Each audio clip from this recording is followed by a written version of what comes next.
Assalamualaikum students, welcome to Learn Chemistry with Waqas Ahmad. आज हम जिस टॉपिक पे बात करने जा रहे हैं वो है यील्ड एंड इट्स टाइप्स। मतलब उसमें हम देखेंगे what are theoretical yield, what is actual yield, what is percent yield. तो लेट्स स्टार्ट। पहले हम ये देखते हैं कि यील्ड का मतलब क्या है, यील्ड किसे कहते हैं। तो सिंपल आप डेफिनेशन याद रखें कि किसी भी रिएक्शन में जितना प्रोडक्ट बनता है ये उस रिएक्शन की, उस केमिकल रिएक्शन की यील्ड कहलाती है। तो हम कह सकते हैं कि amount of product produced in a chemical reaction, किसी भी केमिकल रिएक्शन के दौरान जितना हमें प्रोडक्ट मिलेगा ये उस रिएक्शन की उस रिएक्शन की यील्ड कहलाएगी। अब यील्ड की तीन टाइप्स हैं। It may be theoretical yield, it may be actual yield and it may be percentage yield. तो सबसे पहले हम ये देखते हैं कि थ्योरेटिकल यील्ड कौन सी होती है। थ्योरेटिकल यील्ड एक्चुअली ये वो यील्ड है, ये वो मैक्सिमम अमाउंट ऑफ प्रोडक्ट है जो किसी भी रिएक्शन में प्रोड्यूस हो सकता है। It is calculated from balanced chemical equation. इसके लिए हम एक केमिकल इक्वेशन किसी रिएक्शन की बैलेंस लिखते हैं और फिर उस रिएक्शन से हम ये देखते हैं कि मैक्सिमम प्रोडक्ट हमें कितना मिल सकता है। तो ये हमें बैलेंस्ड केमिकल इक्वेशन से जितनी यील्ड मिलेगी that yield is known as theoretical yield. और ये याद रखें ये किसी भी प्रोडक्ट की मैक्सिमम क्वांटिटी होती है जो किसी रिएक्शन में प्रोड्यूस हो सकती है। एक्चुअल यील्ड ये यील्ड की वो टाइप है which is actually produced during a chemical reaction. हम कोई एक्सपेरिमेंट करते हैं, एक्सपेरिमेंट करने के बाद हमें जितना प्रोडक्ट मिलता है उस प्रोडक्ट की क्वांटिटी को हम एक्चुअल यील्ड कहते हैं। तो हम ये कह सकते हैं कि actual yield is the yield which is actually produced as a result of chemical reaction। अब इसके बाद हमारे पास होती है परसेंट यील्ड। अब परसेंट यील्ड क्या है? परसेंट यील्ड आप याद रखें, अगर जब हम एक्चुअल यील्ड को डिवाइड कर देंगे थ्योरेटिकल यील्ड के साथ और फिर 100 से मल्टीप्लाई करेंगे then we will get percent yield. तो परसेंट यील्ड का हमारे पास फार्मूला है कि percent yield is equal to actual yield divided by theoretical yield multiplied by 100। This is known as percent yield. अच्छा, अब हम इस कॉन्सेप्ट को मज़ीद क्लियर करने के लिए एक न्यूमेरिकल लेते हैं। सपोज हमें न्यूमेरिकल ये दिया गया है कि for a balanced chemical equation shown below, हम यहाँ आपको जो रिएक्शन शो किया गया है that is decomposition of calcium carbonate. जब हम कैल्शियम कार्बोनेट को थर्मली डिकम्पोज करते हैं we get calcium oxide and carbon dioxide.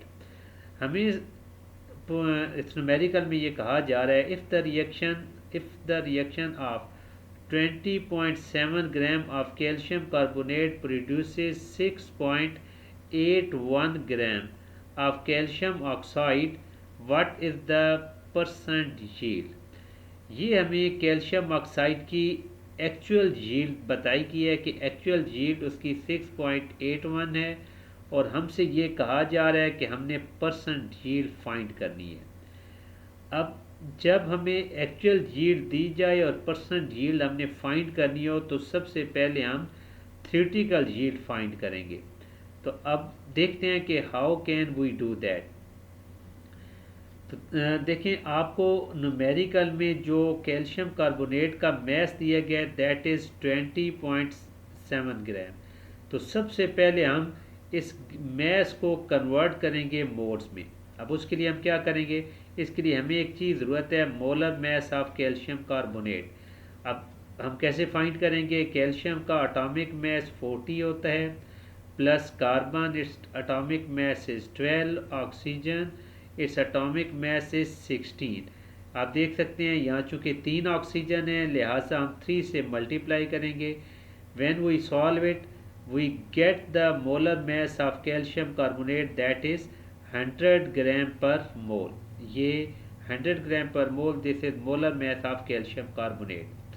अब हमारे पास जब मोलर मास आ गया, now we are able to find the number of moles of calcium carbonate. अब हम कैल्शियम कार्बोनेट के नंबर ऑफ मोल्स फाइंड करेंगे। इसके लिए जो गिवन मैस है दैट इज़ 20.7।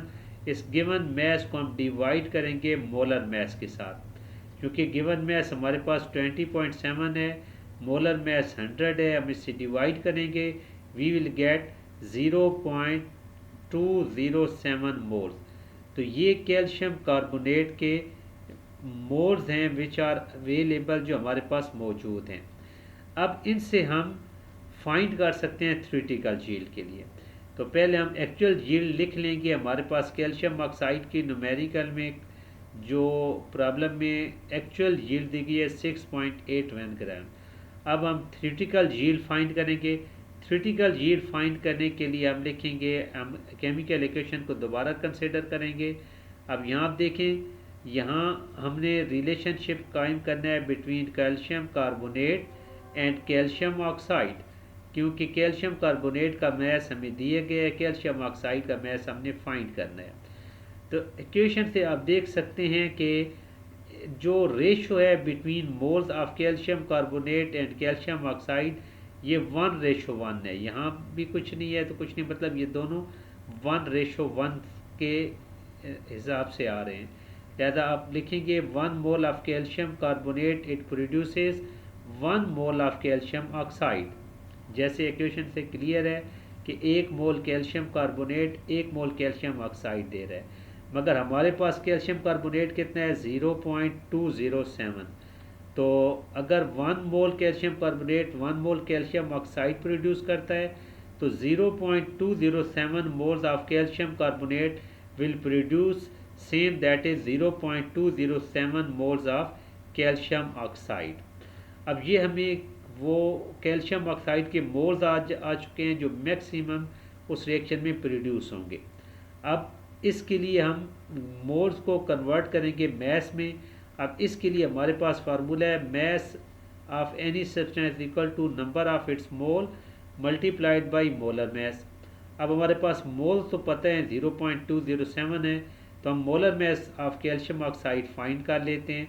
अब कैल्शियम का एटॉमिक मैस 40 होता है प्लस ऑक्सीजन एटॉमिक मैस 16, तो हम इसमें 16 प्लस करेंगे and we will get 56 gram per mole. This is the molar mass of calcium oxide. अब कैल्शियम ऑक्साइड की मैस फाइंड करने के लिए हम फार्मूला दोबारा वैल्यूज पुट करेंगे। फार्मूला में नंबर ऑफ मोल्स हमारे पास जो प्रोड्यूस हुई हैं 0.207 है, इसको हम मल्टीप्लाई कर देंगे मोलर मैस विच इज़ 56, तो हमारे पास जो आंसर आएगा दैट इज़ 11.592 ग्राम। तो ये जो हमारे पास मैस ऑफ कैल्शियम ऑक्साइड आई है, this is our theoretical yield. ये थ्योरेटिकल यील्ड है which is produce which can be produce in that reaction. अब परसेंटेज यील्ड या परसेंट यील्ड के लिए हम एक्चुअल यील्ड को डिवाइड करेंगे थ्योरेटिकल यील्ड के साथ और फिर उसको 100 से मल्टीप्लाई कर देंगे। तो let's see how can we do that. अब परसेंट यील्ड के लिए फार्मूला है कि percent yield is equal to actual yield divided by theoretical yield multiplied by 100। अब एक्चुअल यील्ड हमारे पास 6.81 है जो गिवन है। थ्योरेटिकल यील्ड हमने फाइंड कर लिया, 11.592 आएगी, वैल्यूज हमने पुट कर दी और फिर 100 से मल्टीप्लाई कर दिया, तो हमारे पास जो आंसर आएगा that is 58.75% which is percent yield for this reaction. अब इसमें एक बात आपने ये जेद में रखनी है कि किसी भी रिएक्शन के लिए थ्योरेटिकल यील्ड जो होता है वो हमेशा ज़्यादा होती है, एक्चुअल यील्ड हमेशा कम होती है। थ्योरेटिकल यील्ड हमेशा ज़्यादा होती है। तो हम किसी भी रिएक्शन की एफिशिएंसी को जब नोट करते हैं तो उसके मेथड को नोट करते हैं with help of percentage yield. Suppose एक रिएक्शन है, एक से ज़्यादा प्रोसेस से मुमकिन है, तो जिस प्रोसेस के ज़रिए, जिस मेथड के ज़रिए परसेंट यील्ड ज़्यादा बेहतर आएगी, हम वो वाला मेथड सिलेक्ट करेंगे। तो actual yield is always less than theoretical yield. इसकी कुछ वजूहत हैं। एक तो मेन वजह ये है कि जब कोई रिएक्शन होता है तो रिएक्शन के दौरान ज़रूरी नहीं कि रिएक्शन मुकम्मल कंप्लीट हो जाए, वो कंप्लीशन की तरफ नहीं जाता। It may be reversible reaction. अगर वो रिवर्सिबल रिएक्शन हो गया तो जाहिर है फिर वो रिएक्शन कंप्लीशन की तरफ नहीं जाएगा और 100% हमें यील्ड नहीं मिलेगी। तो एक तो रिवर्सिबल रिएक्शन हो सकता है, दूसरा कोई जब रिएक्शन हो रहा होता है तो साथ कोई साइड रिएक्शन हो जाता है, तो साइड रिएक्शन की वजह से भी actual yield is less than theoretical yield. तीसरी जो मेन वजह होती है कि एक्चुअल यील्ड जो है वो थ्योरेटिकल यील्ड से क्यों कम है, इसकी वजह मैकेनिकल लॉस ऑफ मटेरियल है। जब हम फिल्ट्रेशन करते हैं तो कुछ हमारा प्रोडक्ट जो है वो हमारे ऑपरेटर्स के साथ रह जाता है, कुछ हमारे फ़िल्टर पेपर के साथ रह जाता है। इसलिए ड्यूरिंग रिएक्शन वॉशिंग में, फिल्ट्रेशन में तो मैकेनिकल लॉस होता है, जिसकी वजह से एक्चुअल यील्ड जो है वो थ्योरेटिकल यील्ड से कम होती है। तो this was our discussion for today topic. उम्मीद है आपको हमारी ये वीडियो पसंद आई होगी। मज़ीद अच्छी वीडियोस के लिए आप हमारे चैनल को सब्सक्राइब करें। Thank you. अल्लाह।